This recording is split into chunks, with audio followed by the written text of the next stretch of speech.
es la renuncia del ministro Saldívar a esta ampliación de mandato que se iba o que se estaba proponiendo por parte que se pudiera llevar como proyecto en cuanto a la misma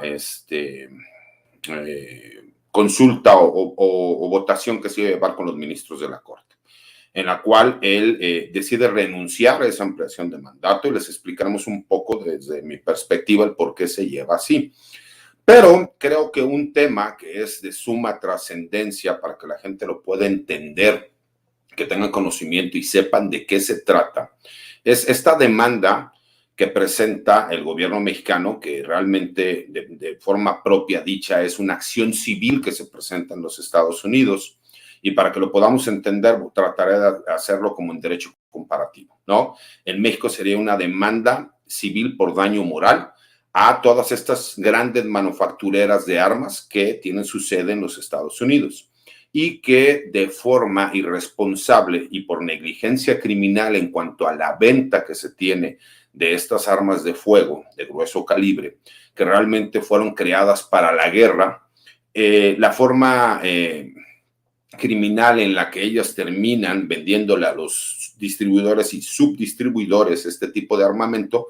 no cumple con la reglamentación necesaria que debería de existir. ¿Por qué es trascendente y por qué es importante? Porque incluso veremos una guerra mediática, porque recuerden que se está demandando, esta sí va a ser una guerra, hagan de cuenta, de David contra Goliat,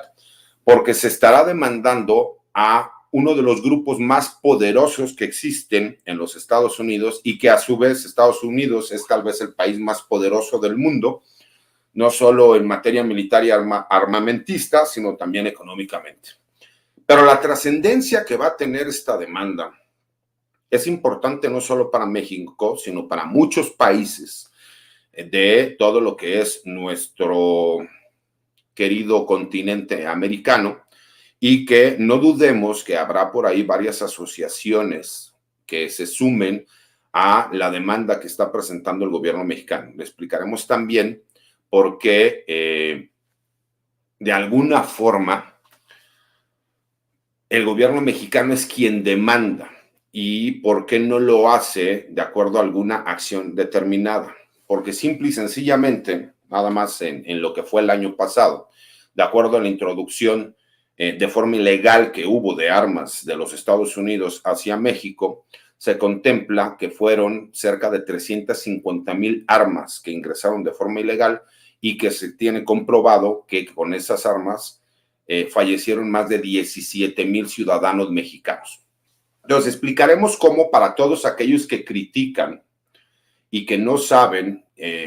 entender cuál es la estrategia de seguridad nacional que se tiene en el país y cómo se está llevando a cabo y el por qué todas van entrelazadas de una forma con otra, ¿por qué es irnos al problema de raíz? Se le ha pedido desde hace muchos sexenios al gobierno de los Estados Unidos que regule la compra-venta de armas de fuego en territorio norteamericano, porque la problemática que nosotros veremos aquí, que vamos a analizar, es la siguiente. Esas armas que ingresan de forma ilegal a territorio mexicano son vendidas de forma legal de acuerdo a los estándares que tienen las empresas manufactureras para venderlas a los ciudadanos norteamericanos y que de acuerdo a los derechos constitucionales que ellos tienen, que se manejan por medio de las enmiendas, la segunda enmienda les autoriza el poder comprar armas de fuego, poderlas poseer y poderlas portar. Y ahí es donde ellos tratarán de,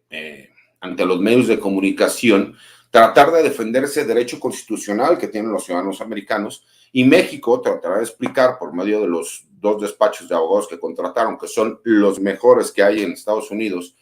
para este tipo de acciones civiles, el por qué sí son negligentes, que incluso crean los mecanismos para que todo ese tipo de armas puedan llegar a los grupos delictivos mexicanos, como lo son aquellos del crimen organizado y lo que son los carteles del narcotráfico. Y me gustaría, si Adri me puede apoyar como introducción, darles por ahí un video que tenemos de la declaración que hace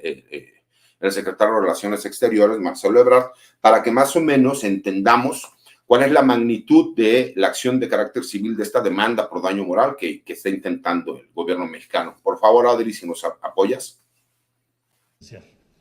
No me extiendo, simplemente decirles, hoy dimos un paso, ya se presentó esta demanda, un paso importante. Esta demanda, pues son 2 años de trabajo. Confiamos en la calidad jurídica de lo que estamos presentando. Vamos a litigarlo con toda seriedad y vamos a ganar el juicio. Y vamos a lograr reducir drásticamente el tráfico ilícito de armas a México, que no puede permanecer impune respecto a quienes producen, promueven y alientan este tráfico desde los Estados Unidos. Muchas gracias. Bueno,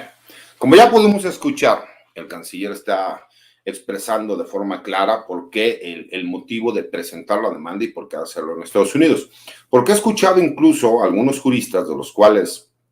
yo tengo respeto por su trayectoria,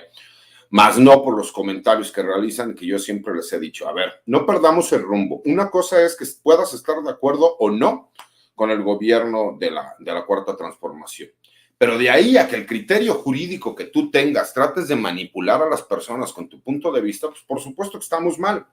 Porque simple y sencillamente, para todas aquellas personas que dicen el hecho de que México vaya a tribunales norteamericanos es restarle autoridad a la soberanía mexicana. Y ahí es donde estamos mal,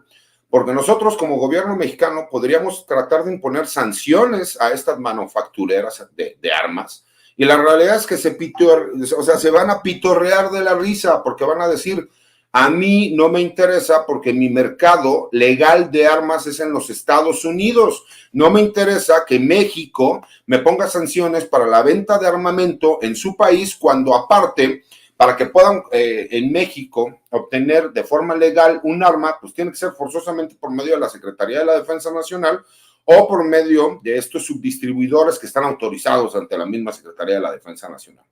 Entonces, nos vamos al problema de raíz. ¿Por qué nos vamos al problema de raíz? Si nosotros no le restamos la capacidad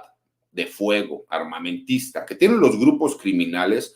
pues vamos a seguir librando guerras todos los sexenios y batallas todos los sexenios, porque no importa la gran cantidad de operativos y detenciones y decomisos que hagan las Fuerzas Armadas, la Guardia Nacional, las policías estatales o municipales, simple y sencillamente los grupos criminales pues van a seguir teniendo la oportunidad de seguir obteniendo este armamento de forma legal en los Estados Unidos y que ingresa de forma ilegal al territorio nacional. Y por supuesto que ya sé que no faltarán los detractores que digan que es responsabilidad del gobierno mexicano el frenar ese tráfico ilegal de armas de fuego que pasa de los Estados Unidos hacia México.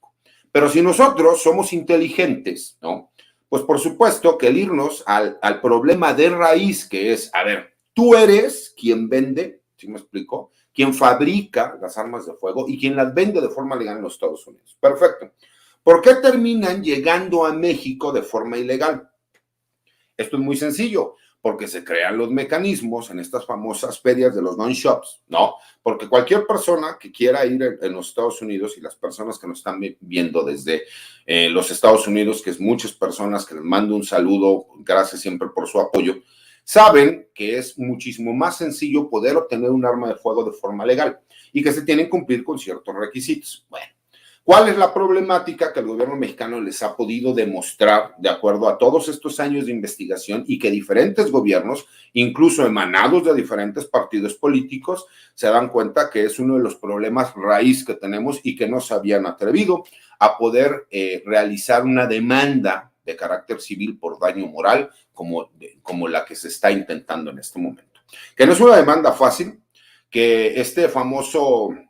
Sindicato Nacional del Rifle, que es una de las fuerzas más poderosas fácticas en los Estados Unidos, al grado de que apoyan en su mayoría a la mayoría de los senadores republicanos, ¿no? O los congresistas en general, de origen republicano, y quienes son mayoría en este momento en la Cámara de los Estados Unidos, pues por supuesto que saben que tienen por ahí poder político, ¿no? Para poder defenderse de todo este tipo de situaciones que se pudiesen manejar. Pero para todos aquellos detractores que no analizan el tema de forma completa y que es donde pierden el objetivo, que es lo más importante aquí, es el gobierno mexicano está buscando esta indemnización la cual puede oscilar entre los 15,000 millones de dólares, que en Estados Unidos le dicen 15 billones de dólares, y que podría alcanzar hasta una cantidad de 17,000 millones de dólares. Son más o menos los datos que tienen por ahí presupuestados de cómo se podría manejar. Pero ¿qué es lo importante? Obviamente, pues se demuestra que no se tiene un control respecto a la compra y venta de armas que realizan en los Estados Unidos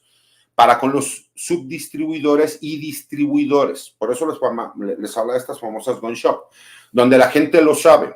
que en México es poco probable que lo entendamos. ¿Por qué? Porque en México no suceden este tipo de cosas, pero que en Estados Unidos de repente ponen estas famosas ferias de armas, y donde la gente puede ir a obtener armas de forma legal, pero sin todos los requisitos que se solicitan, como cuando vas a una gun shop, ¿no? Una tienda de armas normal, que es la que puede estar en tu comunidad. Y ahí es donde hemos visto que muchas personas que tienen antecedentes penales, que tienen investigaciones ligados con grupos criminales mexicanos o norteamericanos, pueden llegar y adquirir 20, 25 fusiles Barretts, mismos que terminan ingresando de forma ilegal a México, y que los hemos visto como se tiene documentado que varios de ellos han participado en hechos sangrientos en México, como el atentado contra el secretario de Seguridad Ciudadana de la Ciudad de México, Omar García Harfuch, o como el hecho de todas estas masacres que han sucedido en diferentes estados de la República, en donde cuando se hacen las detenciones se puede verificar que esa arma salió de determinado lugar en cuanto a la venta. Pero incluso, vamos más allá, se ha demostrado también que incluso la flexibilidad que se utiliza para determinado tipo de armas, para poder incluso borrar los números de serie, se han hecho con la intención de que no se pueda detectar el origen, por ejemplo, de la venta de armas. Pero que es una situación en donde México, en esta agenda binacional de seguridad nacional que tiene con el gobierno de los Estados Unidos, pues ha hecho hincapié. Para los Estados Unidos lo que más les importa es, primero, que no siga pasando la droga de forma ilegal a los Estados Unidos. Yo sé que varios me preguntaron, oiga, pero es que la droga, pues de todas formas, siempre tendría que ser de forma ilegal. No se lo crean, en algún otro programa les explicaré un poco más por qué en México sí existen carteles de la droga y por qué en Estados Unidos no se maneja que existen carteles de la droga, porque es una situación o un manejo más de Estado que en México no se maneja, pero que sí necesitaría mucho tiempo yo como para poder explicarles desde mi perspectiva por qué se maneja así. Bueno, y el segundo punto que más interesa a los Estados Unidos es que se frene el tráfico ilegal o el paso ilegal de inmigrantes hacia los Estados Unidos y que México tiene que ser ese famoso muro de contención o barrera en cuanto a ese tráfico ilegal de indocumentados o de migración ilegal que podría llegar a los Estados Unidos. Y para México, la principal prioridad es que cese el tráfico ilegal de armas de fuego de los Estados Unidos hacia México. Y el problema